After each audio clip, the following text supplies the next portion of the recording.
Oh, she's nice to all the fellas. That's why she's such a popular pin-up girl. Thousands of guys have her picture. Pin-up girl? You mean I've got a popular pin-up girl on my show and I'm not letting the public know about it? Oh, cut yourself, my feet.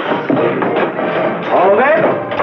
In the early 1940s, during World War II, Hollywood invented the pin-up girls.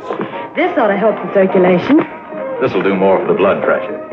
Rita Hayworth was a great favorite. Just one more. Sorry, I'm on again. You're my little pin-up girl. But Betty Grable was the champ. Honestly, you are. To me, you have the grace of an angel, a face of a movie star. You're my little pin-up girl.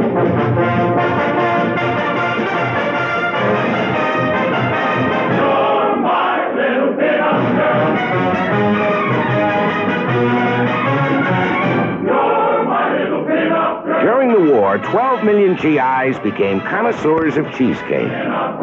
When it came to boosting morale, the pin-up was America's secret weapon. These dream goddesses became larger than life on thousands of makeshift movie screens scattered around the world. For just a little while, an ugly war could be forgotten and a beautiful girl appreciated. Pin-up girls came in all shapes and sizes, with the emphasis on shapes. If you younger folks are interested in what tickled your elders' fancies in those days, well, stay around. You're about to find out. We intend to tell you a lot about Hollywood's famous pin-up girls, but back in 1943, in a few well-chosen words, Bob Hope said it all. I just want you boys to see what you're fighting for, that's all.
Thousands of miles from Hollywood, in an inconspicuous printing plant in Medina, Ohio, a multi-million-dollar business is thriving. A business that has its profitable roots in nearly every branch of the entertainment industry. This is the home of ProArts, Inc., a company which manufactures and distributes personality posters. For a few dollars, a customer can have the likes of Farrah Fawcett Majors or other lovely ladies reproduced on a 2-by-3-foot color poster, rolled up and delivered to him by mail. At less than $1 per square foot, a poster of Farrah just might be considered one of the great bargains of our day. The personality poster is a new name for an old phenomenon. Today's pinup girls are part of a tradition dating back to World War II. Here's someone from that era to explain. Bob Hope. You know, in this dirty business of war, you can't blame a guy for keeping before him a little bit of beauty. Memories of the girl back home. Every kid in every hospital, on every battlefront, has his pin-up. And when boy meets girl again, it's going to be... thanks for the memory. During World War II, the Hollywood studios produced elaborate propaganda shorts to help sell war bonds. In this attempt to glorify the pin-up, they managed to attain a new high in silliness. Ah, Linda, if you were only here to nurse me. Now, Freddie, they have enough trouble with your temperature as it is.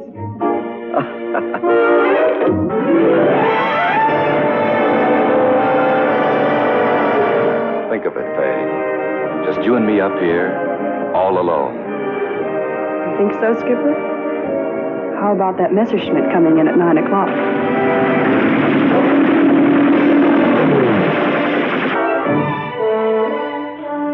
Vivian.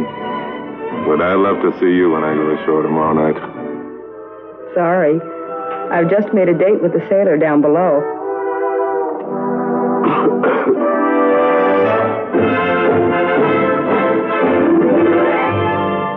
In wartime musicals, singers like Helen Merrill were making romantic promises that GIs hoped would be kept. You can't say no to a soldier, a sailor, or a handsome marine. No, you can't say no if he wants to dance. If he's gonna fight, he's got a right to romance. So get out your lipstick and powder. Be beautiful and dutiful too. If he's not your type, then it's still okay.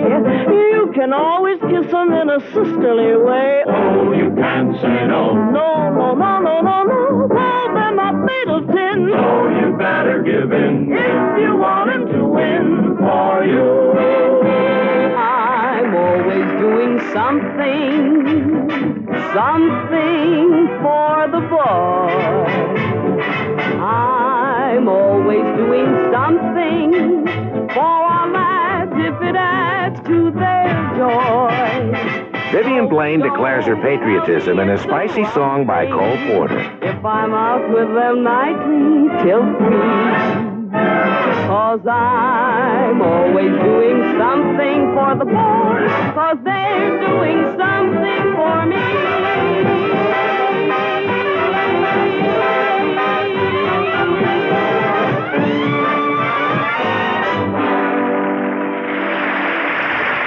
So she often was seen with the handsome Marine. She was always true to the Navy.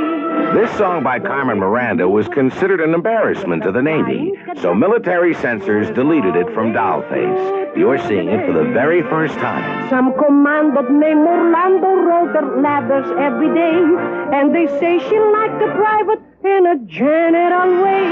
But their heart wouldn't melt. You could see how she felt. She was always true to the Navy.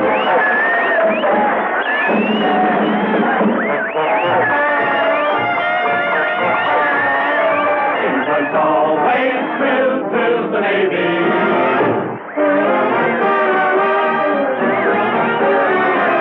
She was always true to the Navy. There were hundreds of short subjects produced just for servicemen. Here, a favorite pinup makes a special appearance that civilian moviegoers would never see or even know about. Miss Carol Landis. Hello. I suppose some of you are wondering what I'm doing here.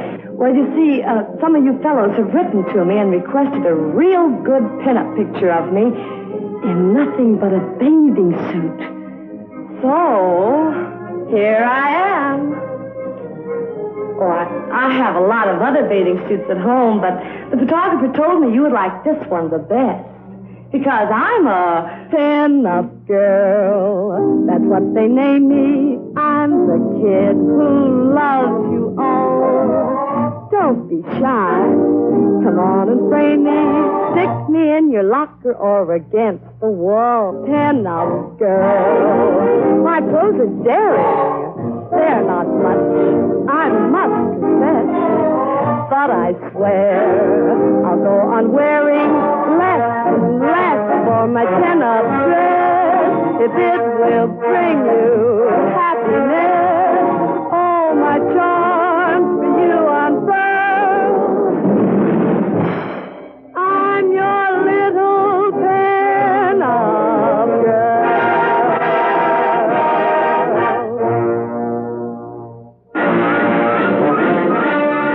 Throughout the war, legions of pretty girls insisted that posing for pinups was nothing more or less than their patriotic duty.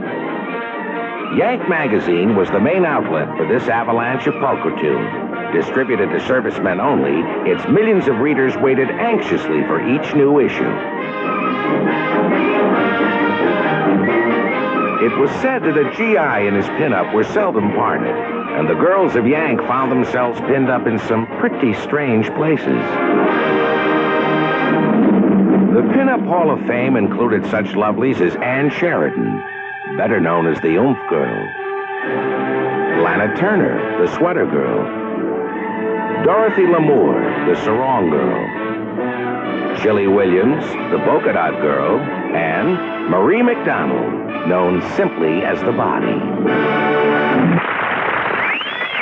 And now command performance brings to all you boys overseas the girl who made tins famous. The Army's pin-up girl, the Navy's pin-up girl, the Marines' pin-up girl. Miss Betty Grable. She was shapely, perky, and wholesome. And to millions of GIs, Betty Grable was the ideal image of the girl back home. I'll be marching to a love song while you're waiting for me. Each mile will melt away. Your smile will be all I see. You'll be marching there beside me, even though we're apart. For I'll be marching to a love song, the love song in my heart. Betty Grable mystified the critics of her day. Her energy, her warmth, and appeal seemed lost on them. And most of the time, she agreed. I'm strictly a song and dance girl, she said.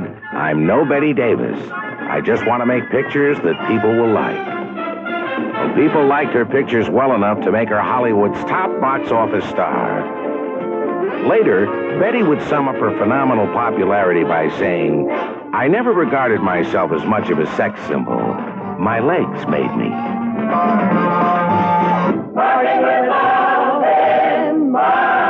In a moment, you'll see more of Betty Grable and her $1 million legs.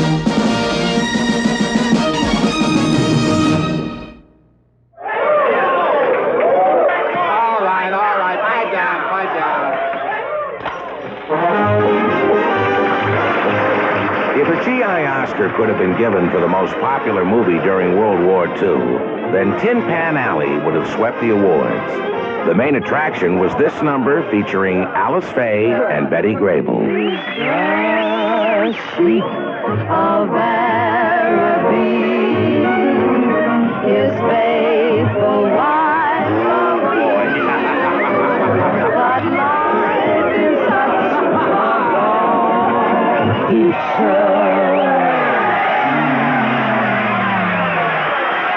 Life in the service was filled with moments like these, but this time we'll spare you the frustration. He's the sheik of Araby. His faithful wives are weak, but life is such a bore. He has 1,000 more, the stars that shine above. Many film critics wondered how this number managed to slip by the censors. The clowning of Billy Gilbert as the Sheik probably had a lot to do with it. But as far as GI audiences were concerned, Billy was the most envied man in Hollywood.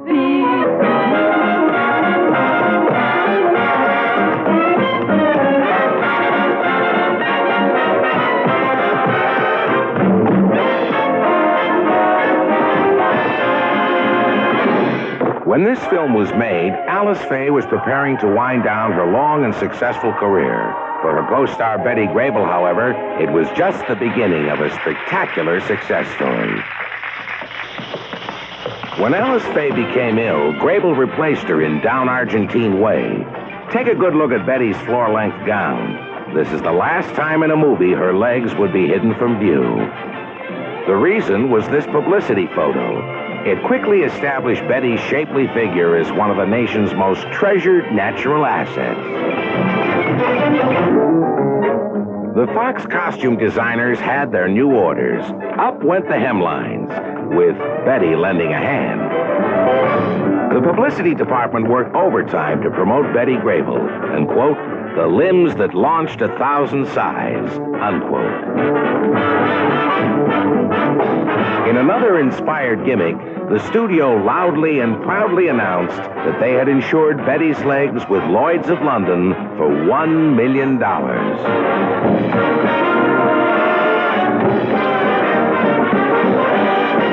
All right, that's all. that wasn't all. From now on, the studio saw to it that Betty Grable's legs were prominently featured, if not actually co-starred, in film after film after film. Hey!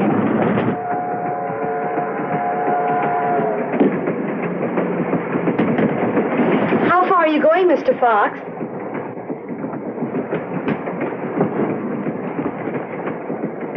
Elmira. Have you gone out of your mind? Here, it's been right in front of us, plain as day. I could kick myself for not getting it sooner. Getting what? We'll do a down-to-earth review. Lots of laughs, lots of legs. Huh? Yeah, they're going to make you $1 million. Don't you see it? Don't you see it? Just a minute. How many times do I have to tell you, when I'm singing those last 4 bars, stop selling those gams of yours? What's the matter? You sore because they like my singing? Yo, what? You're in show business for only 2 reasons, and you're standing on both of them. If you ever put on a long dress, you'd starve to death. Come to think of it, I look pretty good in tights.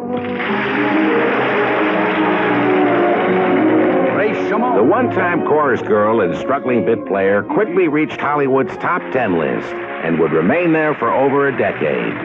Betty Grable's films would eventually earn for her studio over $100 million. Later, she would characteristically say, "I was just lucky, I guess." Welcome to the Diamond Horseshoe. So glad you dropped in. During the war, Betty's popularity was beyond measure. Over 3 million copies of her pinup photos had been sent by request to servicemen everywhere. And when she married bandleader Harry James, many GIs considered it the darkest day of the war. If you're keeping your eye on the At Grauman's Chinese Theater, Betty dutifully implanted her leg in wet cement. Success did little to change Grable's warm personality. It wasn't just her legs that made Betty famous, said a friend. It was also her smile and the lovely person behind it. would like everyone to make with a fun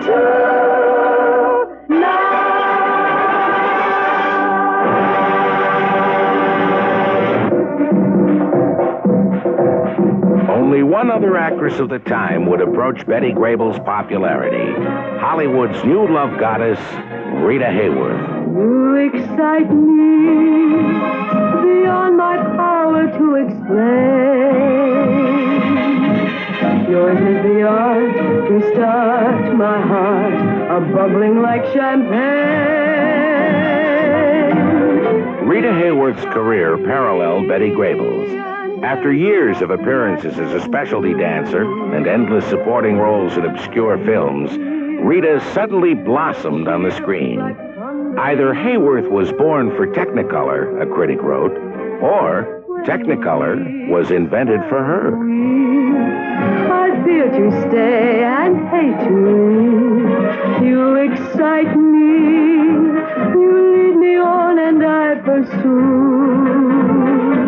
Rita was relaxing between takes on a new film when a Life magazine photographer took this candid shot. When the issue appeared, GIs had a brand new pinup to treasure. Am I right? Am I exciting you? You excite me. Today, it's sometimes quite difficult to persuade some superstars to show up for worthy causes. But during World War II, glamorous ladies like Rita Hayworth were a familiar sight at training camps and hospitals. It's no wonder that there are plenty of ex-GIs who still hold a warm spot in their hearts for stars like Rita Hayworth.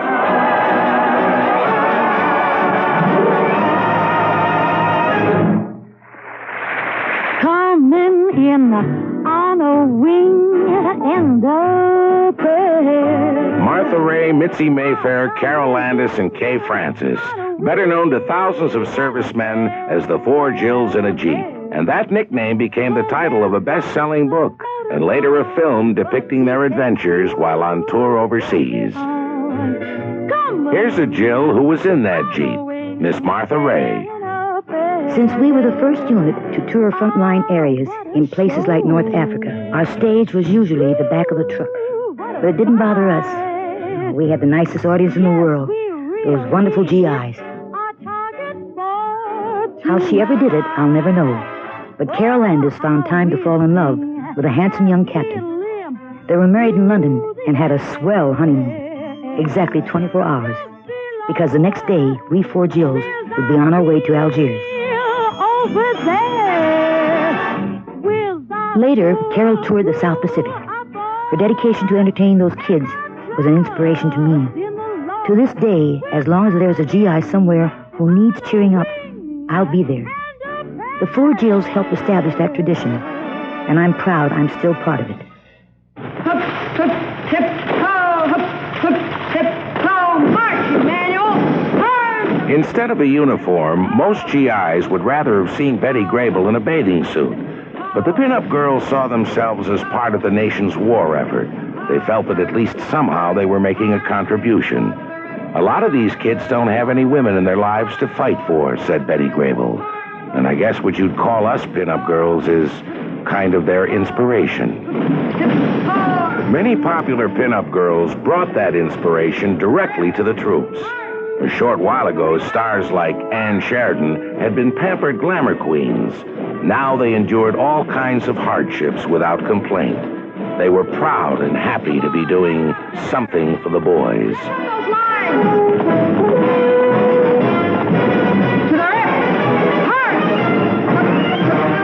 Hundreds of dedicated girls took time off from their stateside jobs to tour overseas for the USO. They came from nightclubs and small-time vaudeville and Broadway chorus lines. They weren't famous movie stars, but they were greeted and appreciated as if they were. For they gave their audiences a precious gift, the knowledge that back home, the GIs weren't forgotten. Like the pinups, these anonymous performers deserve special praise and gratitude. As Bob Hope would say, girls, thanks for the memories.